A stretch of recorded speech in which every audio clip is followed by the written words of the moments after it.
Welcome to Uncommon Knowledge. I'm Peter Robinson. Ayaan Hirsi Ali was born in Somalia in 1969. In 1992, she fled an arranged marriage, escaping to the Netherlands. From 2003 to 2006, she served in the Dutch Parliament, warning about the incompatibility of radical Islam with the Western way of life. In 2004, she received international attention when the filmmaker Theo van Gogh, her friend and collaborator, was murdered. Van Gogh had directed Submission, a short film that Ms. Ali wrote about the oppression of women under Islam. The murderer, a radical Muslim, used a knife to pin a death threat for Ms. Ali to Mr. Van Gogh's body. In 2006, the Dutch Minister for Immigration attempted to revoke Ms. Ali's citizenship. The courts ultimately upheld Ms. Ali's citizenship, but she resigned from the Dutch Parliament and moved here to the United States. Ms. Ali is the author of a number of books, including the 2007 volume Infidel, the 2015 work Heretic, Why Islam Needs a Reformation, and published this year, The Challenge of Dawa, Political Islam is Ideology and Movement and How to Counter It. Ms. Ali is a fellow at the Hoover Institution at Stanford. Ayaan Hirsi Ali, welcome. Thank you, Peter. Thank you for having me. My pleasure. The nature of the problem. Ayaan Hirsi Ali testifying before Congress this past spring, quote, "Two successive administrations," you're talking about those of George W. Bush and Barack Obama, "two successive administrations have approached the problem of political Islam with a completely flawed strategy. The illusion that a line could somehow be drawn between Islam, a supposed religion of peace adhered to by a moderate majority, and violent extremism engaged in by a tiny minority." Were you telling Congress that Islam isn't a religion of peace? I was telling Congress that Islam is part religion and part a political philosophy. And that if you focus only on the religious part, praying, fasting, There you see nothing but peace. I don't see anything but peace. Right. If people want to pray and fast and be together peacefully, have their rituals, I think that's protected, and I don't think that necessarily leads to any kind of violence. You may object to it if you're not religious, but it is religion as we understand it, as the founding fathers, as the framers of the institution might have understood it. Yes. But then there is Islam, which is really the major part of Islam, which is a political philosophy. It's a prescription for how society ought to be built, how society ought to be furnished, governed. And that philosophy is not compatible with our American constitutional liberal democracy or any other secular type of government. And that's what we need to be discussing. It's a set of ideas, a set of principles, values, and there are people who are committed to not only practicing it, but also to promoting it. And some of them are so committed to it that it's not enough for them to establish it within their own societies. They want it to rule the whole world. So here, crude question, but it's going to be on everybody's mind. Yeah. And that question is, how big is the problem? 1.6 billion Muslims in the world. That's a little over a fifth of the population of the entire planet. That's right. And are you saying to us, we have a problem with 1.6 billion? Or are you saying we're simply drawing the line in the wrong place? That somehow or other, if you look at you're looking only for some tiny sliver of the population that is radical, terrorist, and so forth, you're missing something. We're drawing the line in the wrong place. Or are you saying the religion and the prescription for how to organize human society are so tightly intertwined that the problem is indeed with Islam itself? I think the distinction I want us to make first and foremost is the distinction between the doctrine, Islamic political doctrine, and human beings, the adherents. So let's say we agree on just what the basic facts are.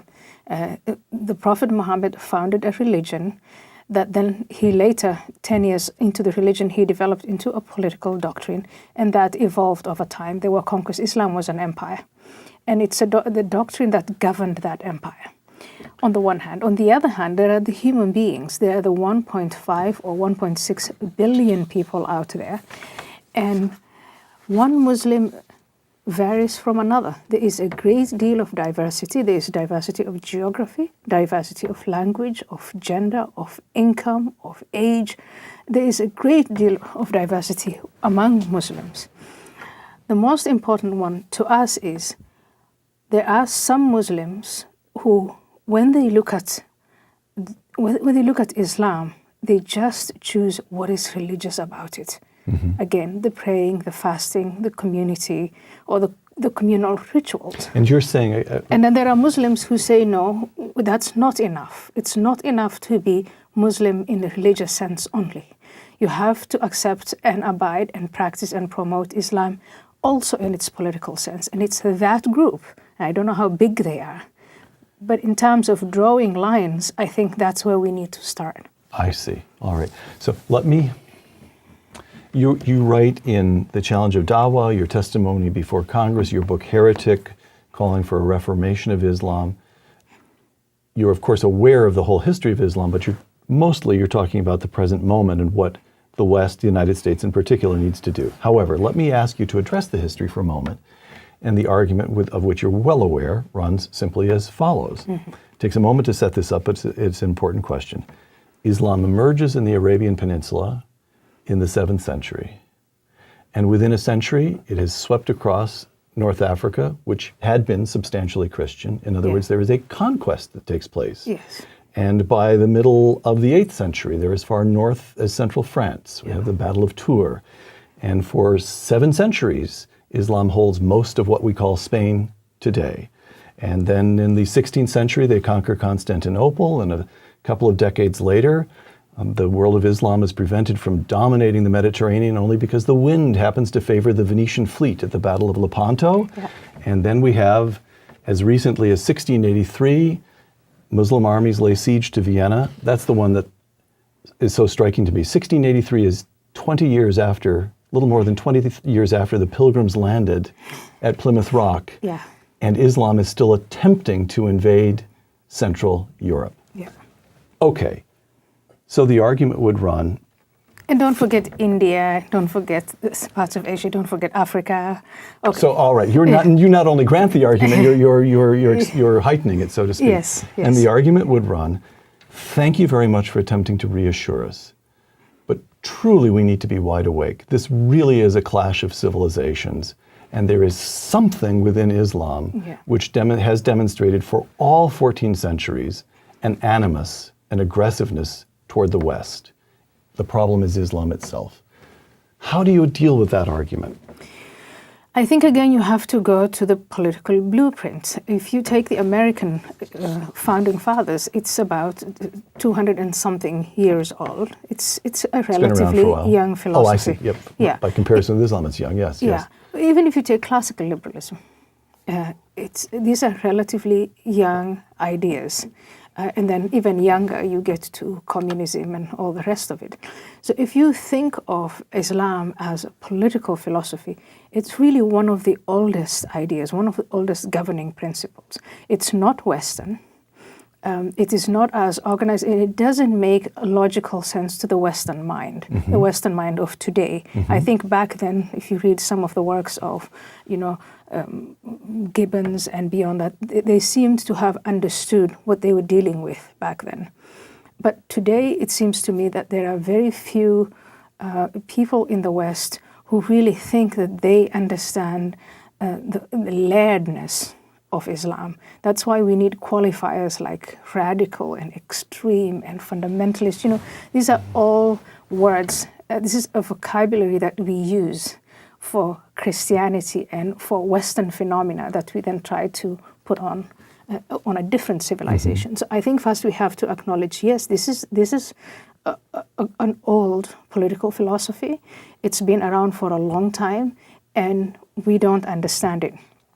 Part of it is also we don't want to understand it. Why don't we want to understand it? I don't know the answer to that question, but again, let me speculate. If you get deep into the values and the principles that are promoted from within the political Islamic doctrine, and you put them next to our, Western political ideas, Yes. you get to a place of zero-sum games. Either it's that or it's that. They're incompatible. It becomes no binary. society can be both. Yeah, no society can be both. And the contemporary Western mind is taught to collaborate, to cooperate, to compromise. Pluralism, tolerance, all to me fantastic ideas and a fantastic attitude toward the world. But sometimes you get to a place where it is impossible to compromise.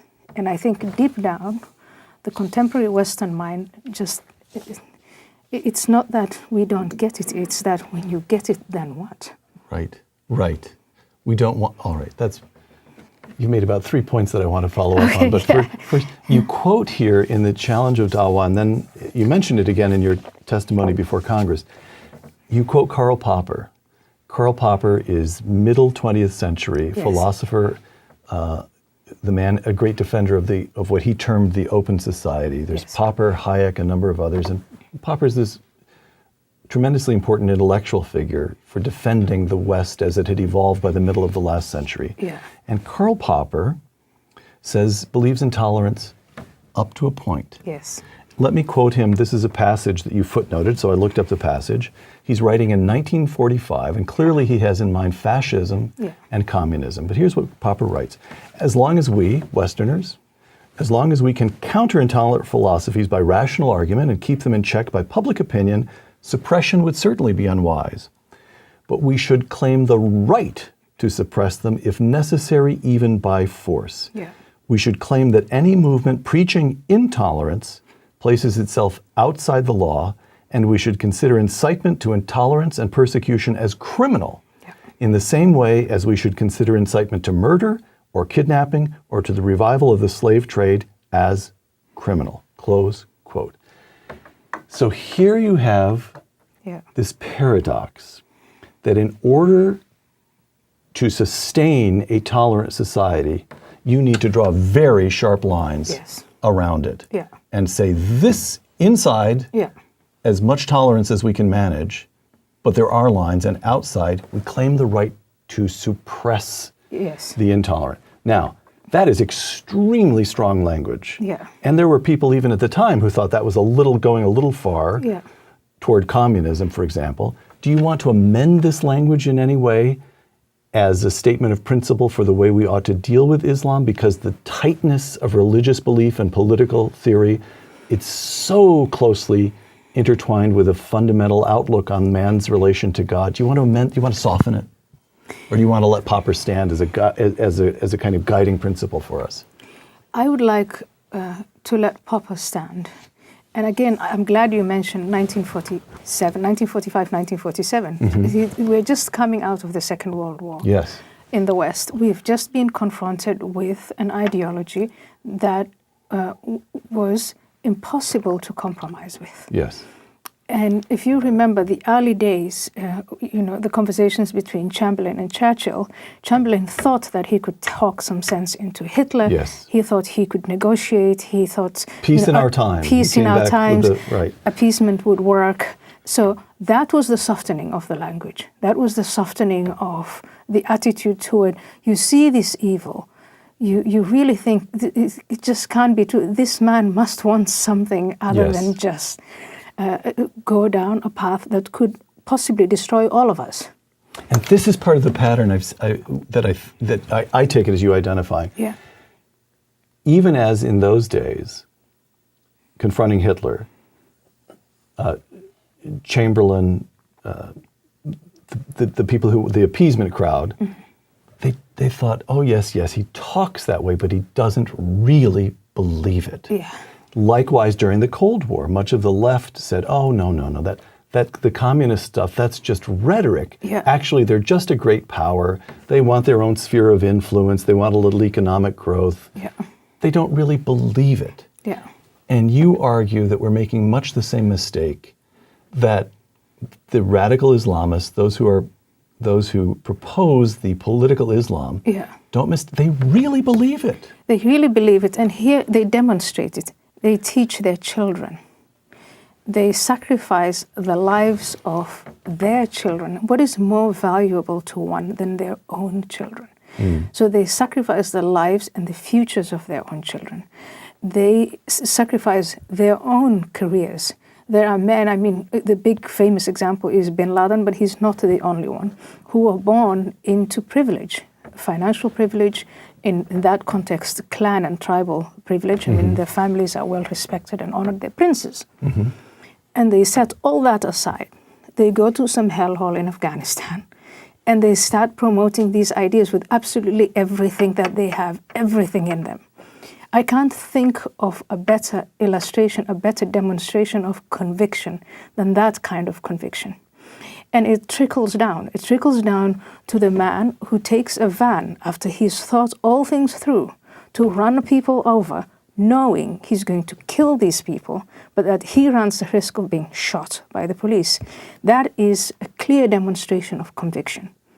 So if you want, I mean, take some of the, I don't know if you follow some of what goes on in the Palestinian territory, but some of these people who kill and die while killing others, those who die as they're considered to be martyrs, you have streets and squares named after them.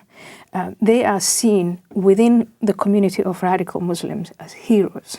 They're celebrated. They're celebrated more than we celebrate the Founding Fathers, more than we celebrate any of our Western heroes. And what other demonstration do you want of conviction than that? Right. We can go on and say they're mad and, you know, they're deprived, they're this, they're that. Deprivation plays a role, but it is not the cause. And sometimes I would say, I think to me and to you probably, it's madness to take your life. It's madness to take other people's lives. But there's something weirdly appealing about it. Yeah. The conviction, the force of conviction. Yeah. Well, this is my speculation. You know the answer to this. My speculation.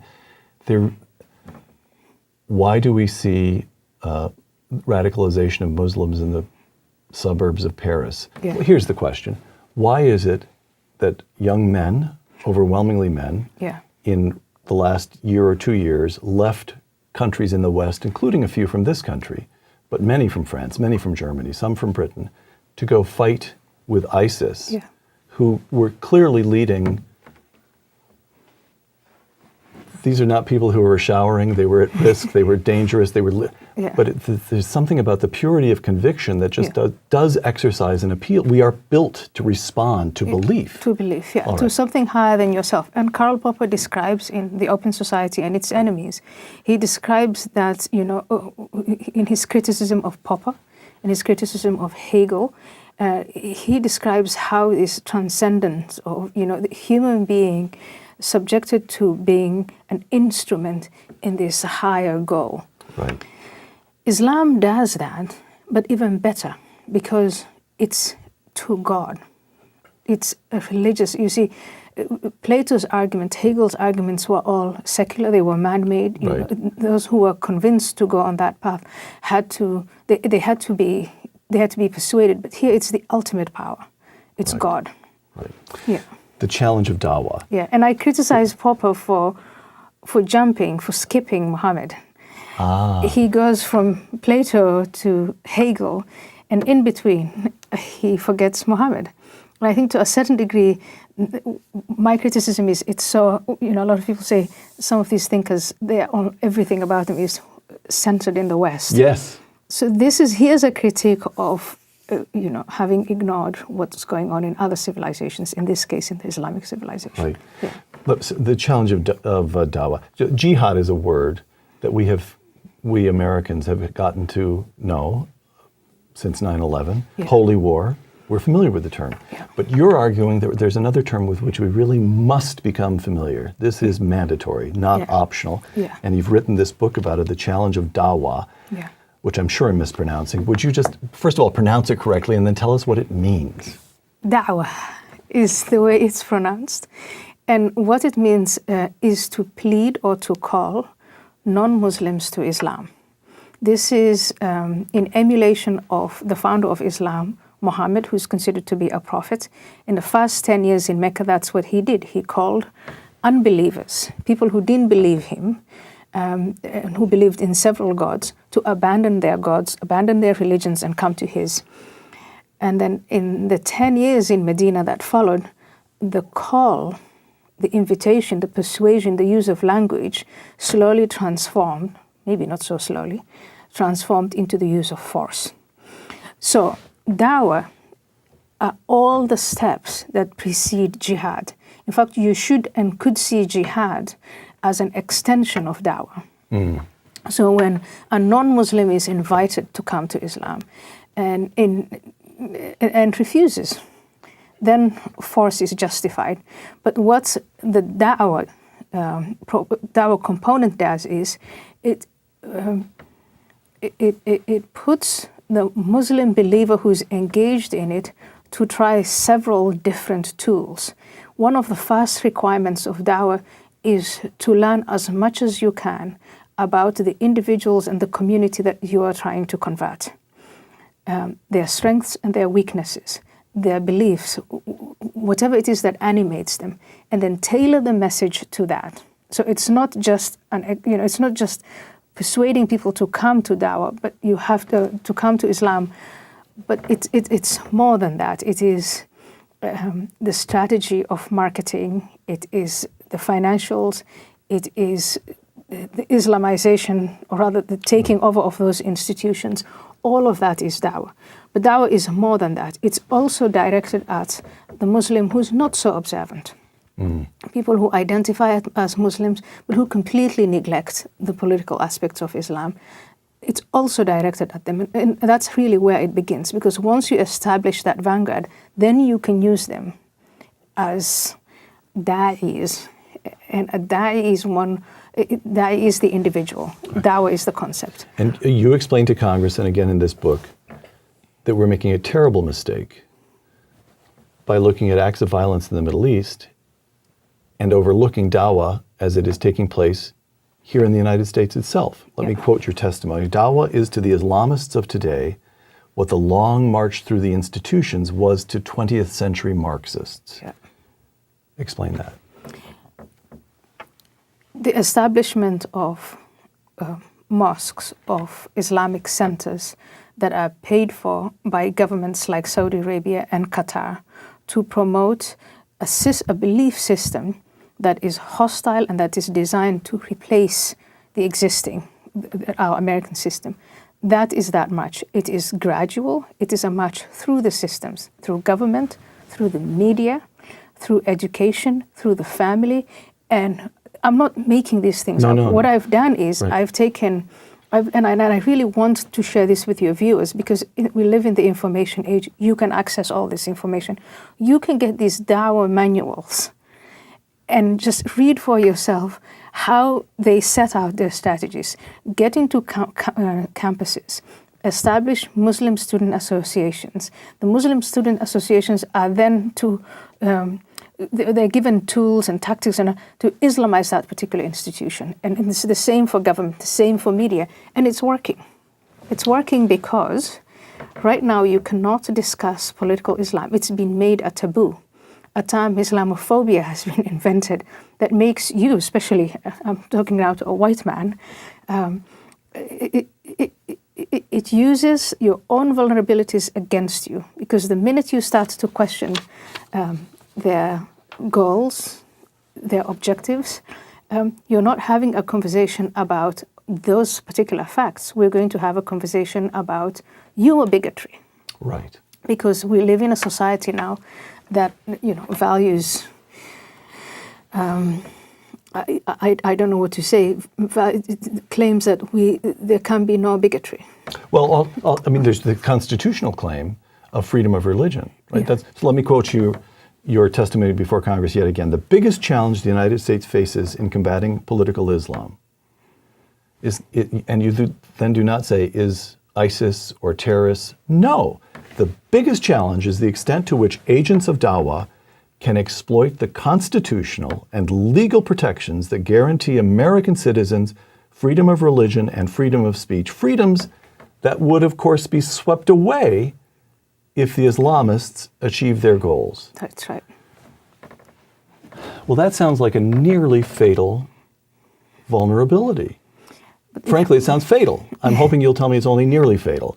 It's nearly fatal if we go back to the Popper principle, where our society then says enough is enough, and up to here, not further. We're going to, we're going to enforce the rule of law. We're not going to. I don't know.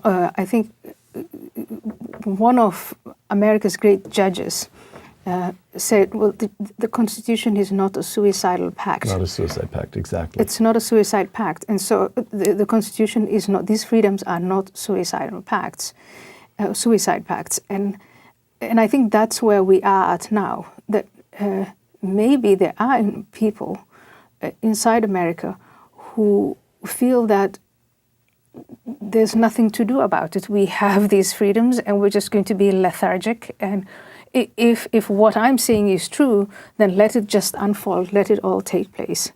Of course, I disagree with that with as much force as is in me, and I'm hoping to get Americans to agree that we can agree on trying to fight this particular ideology the way we fought previous ideologies with the same outcomes.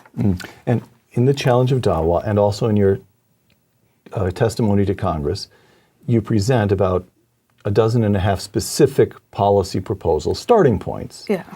I mean, not as if you drafted legislation, but these are kinds of things we should be thinking about. Let me take a couple of these. I'm quoting again from this book. Yeah. As a condition of U.S. friendship, the administration should require foreign governments to stop supporting and financing subversive Islamist activities in the United States, close quote. First of all, how big is that problem? I think it's very big. Tens of millions in a year. That big? Of what we can see, of what we know. Some of these finances, the Treasury will know better than I do, but some of what we see is, in $1 trillion economy, you might think it's just a drop in the ocean. But I think it's a lot of money. Right. So Donald Trump visited the Middle East. Yeah. As we tape this program, this is less than 6 weeks ago.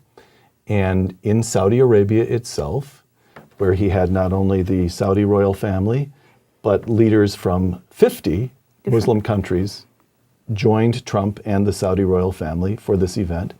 And he told them to face down terrorists. He said, in effect, knock it off. Mm-hmm. You've got to, this new moment here, we have to join together to defeat radical Islam. Mm-hmm. Was he a sucker? Do you think there's a chance that Saudi Arabia, which has been funding Wahhabism, the other countries in the Gulf that have been funding the expansion of this radical view of Islam, will they knock it off? Is there a new moment here? Or was he just being a chump like other American presidents? I think I can't speak for him, obviously, but let me make an attempt at analysis. And my first point of analysis would be, he got a lot of heat for saying we're not going to let Muslims into the United States until we figured out who's who and what the problem is. And I think this is Donald Trump moderating his stance and saying, well, we've got to start somewhere. And then made these statements and started with this speech where he accommodates a lot of their language. Because if I were him, I would actually use the word Dawa instead of the word terrorism. I see. Yeah. Terror is political violence. It gets to violence. Now, what we are really It's already making the mistake that you pointed out. You don't focus on the violence, focus on the underlying ideas. Yeah. And the activities of propagation. Yeah. All right.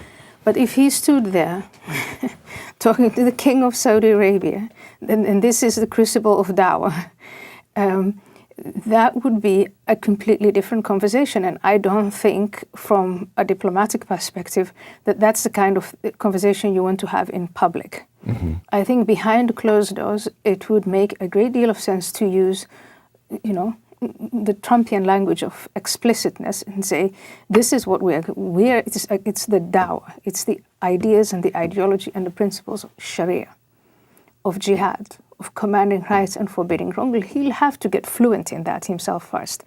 But that's the kind of conversation we need to have. Ayaan, here we have the wonderfully well-read, Yeah. sophisticated, beautifully well-spoken, what you are as a public intellectual. Yeah. And you sound to me as though you think Donald Trump is at least making a few good first steps. Oh, I think he's making... You may be the only public intellectual in America who's willing to stand up for Donald Trump. Well, there are more, but All right. I'm not standing up for... Donald Trump is... I'm trying to make you feel a little uncomfortable and see what you do with it. Yeah, so I'm standing up for the principles of the United States of America. He is our elected president. And I want him to succeed, and especially when it comes to this issue, I want him to succeed just the way I want and would have wanted Hillary Clinton to succeed if she became president, or Mickey Mouse as far as I'm concerned. To me, it is about our leader, the man who has taken, or the woman who has taken an oath to protect our country and our Constitution, to stand up to a force that is hostile and to make it as explicit as possible what it is that we are fighting. Now, in his Youngstown speech in Ohio, he did that. Which was during the campaign. During the campaign, Yes. yeah. He did put, he called it radical Islamic extremism, and he put it on par, he called it an ideology, he put it on par with fascism and communism and National Socialism. That's where it belongs. Now, if he had said that in his speech in Saudi Arabia, I think it would be here in the United States that people would go up in, you know, they're already really anti-Trump, but it would be even more anti-Trump, which is a pity. But whether we say it in public or not, whether it's President Trump or some other president, that's the conversation we need to be having. Well, so you have just a moment then on American politics. You've got Donald Trump imperfectly, maybe even stumblingly and bumblingly, but he's taking steps in the right direction, correct? That would be your assessment, Yeah. all right? But he has the support. The polls seem to have peaked at 40% or so that's 60% who are against him, and some virulently so, as you just noted. And, well, tell me what happened when you were questioned by Democrats during this testimony before Congress that I've quoted a few times. There were, I think, 3 or 4 women senators, all Democrats, who were in that hearing. Just describe the scene. They didn't ask. I was invited by them. A Republican Senator Ron Johnson and Claire McCaskill, who is the ranking member. I have the letter. She's a Democrat. She's a Democrat that said, please come and speak to us about the ideology of radical Islam. And I went there, and I didn't get any questions from the Democrats, and neither did the woman who was co-testifying with me, Asra Nomani, who is in fact a practicing Muslim. And because they would not have wanted your answers. They would not have wanted to hear your answers. You speculate. I speculate, yeah. My speculation is they would not want to hear my answers because it puts them in an uncomfortable place. Is there any Democrat? So what I'm poking around here for is Donald Trump is taking the right first steps. He's an extremely unpopular president. Yeah. Who among the Democrats? Is there anyone on the left? Who's getting it right? Where do you see? I'm just asking a political question. How do you begin to move this huge nation of ours in the right direction without a few figures among the Democrats or on the left? I know several Democrats who are in politics, in think tanks, just in business, normal people in Silicon Valley, lots of Democrats who get the problem and who really understand what we are dealing with. But it is not the official DNC, Democratic National Congress talking points, and it is not the Nancy Pelosi or Chuck Schumer talking points. It's unfortunate that we now have a democracy where opposition, healthy opposition has become obstruction and resistance, and that kind of language is used. And it's not, I have to say, it's not only with this issue. If you look at all the other issues, there's this waiting for Donald Trump to be impeached or to go away somehow, and then we'll start having sensible conversations. But that is not how the world works. You can't just postpone these enormous problems until you get someone you want. Right. Yeah. Last couple of questions. Once again, your testimony before Congress. We need to develop a strategy to counter not only the jihadists, but the complex ideological infrastructure known as Dawa. Yeah. Just as we countered both the Red Army and the ideology of communism in the Cold War. Yeah. Close quote. Soviet communism lasted 7 decades. Yeah. Islam has been with us for 14 centuries. Yeah. Are you optimistic? I am optimistic because we have defeated in the past these ideologies you mentioned, the communism and National Socialism, that were in some ways more determined, modern, fighting with modern tools.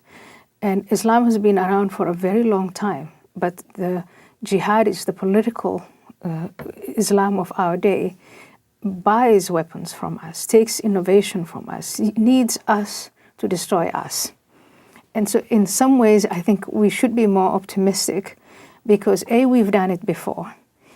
They can't destroy us without our permission. They can't destroy us without our permission. They can't destroy us without us letting them destroy us. And even if you just put the two ideas side by side, one thing, I was talking to Andy McCarthy, the former prosecutor. Yes. And he was as a prosecutor, he's really tried to fight this fight within the justice system. And he's come to the conclusion, the biggest part of this battle should be won in the cultural arena, the battlefield of ideas. And if you take it there, I think that we can easily win if only we would stand up for our own ideas. If you're promoting Sharia and you make it explicit, you're selling Sharia to someone like me. I left Islam, so for those who live Islam is the death penalty. I'm a woman. You want to sell Sharia to me? It puts me in a position of chattel. You're trying to sell Sharia to a Jewish person or a Christian. They've been relegated to the status of dhimmis or second class, third class rate. And then you show people the places on this planet today in 2017 where Sharia is a reality. And you see a lot of pain and suffering, discrimination, divisiveness, poverty. So it's not a difficult idea, a difficult philosophy to defeat. It's just that we're not interested for some reason.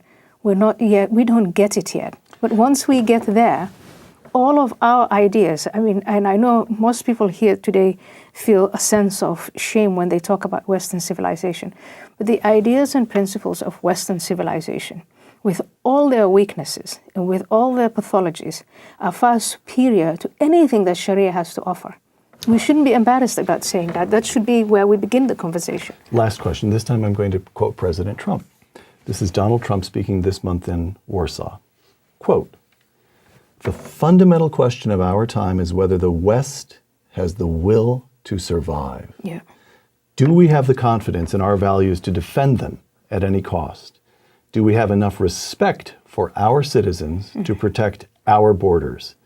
Do we have the desire and the courage to preserve our civilization in the face of those who would subvert and destroy it?" Close quote. Does the West have the will to survive? Is that the fundamental question? That's a fundamental question, yeah. That is the fundamental question. He said these words in Poland, and they were well received. And what I've noticed, I came to the West in 1992, so I'm a newcomer. But you're doing fine. Thank you. In this short period, what I noticed is those to whom freedom came late, they are the ones who are willing to fight. The Poles having suffered for 4 decades the under Hungarians, the yes. the Eastern Europeans. For them it is not some vague story in history. They still know what it was like to be under the Soviet Union, to be behind that Iron Curtain, to have no freedom. They know what a totalitarian ideology is. They recognize it and they're willing to fight for the core principles of freedom. And that's what Western civilization has granted to a certain degree to human beings and has promoted and has established systems that protect that individual freedom. They know that.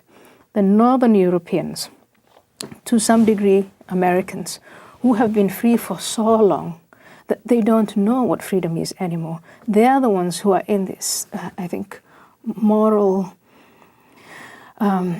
moral twist about and wringing their hands and thinking, how can we defend Western civilization? I mean, what is Western civilization? Is it white supremacism or is it something else? And if our leaders, if our elites cannot tell the difference between white nationalism and Western civilization, or what it is that makes America great again, then I think we're in big trouble. We'll have to depend on those Eastern Europeans to defend us. So that's this really is the last question. I kept saying last question. This one really is the last question. Yeah. If the question is whether the West has the courage to defend itself, has the will to defend itself, then you've just identified the central sub-question within that question, and that is, will the United States of America stop wringing its hands? Yeah. What do you think? I hate to say it, but something has to happen to make us focus and to stop wringing our hands. Just turn on the news and the first thing you hear is about North Korea testing missiles that could hit us. Then there's the whole radical Islamic phenomenon. There's this rise of China, which is, again, in its expression, anti-Western.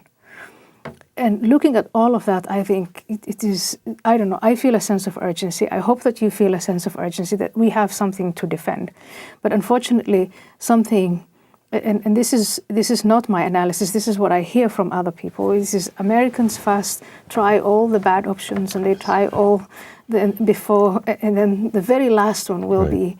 Now, if that's the case, I hope we have time this time. Yeah. Ayaan Hirsi Ali, author, most recently of The Challenge of Dawa, and mother.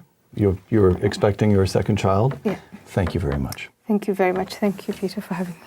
For the Hoover Institution and Uncommon Knowledge, I'm Peter Robinson.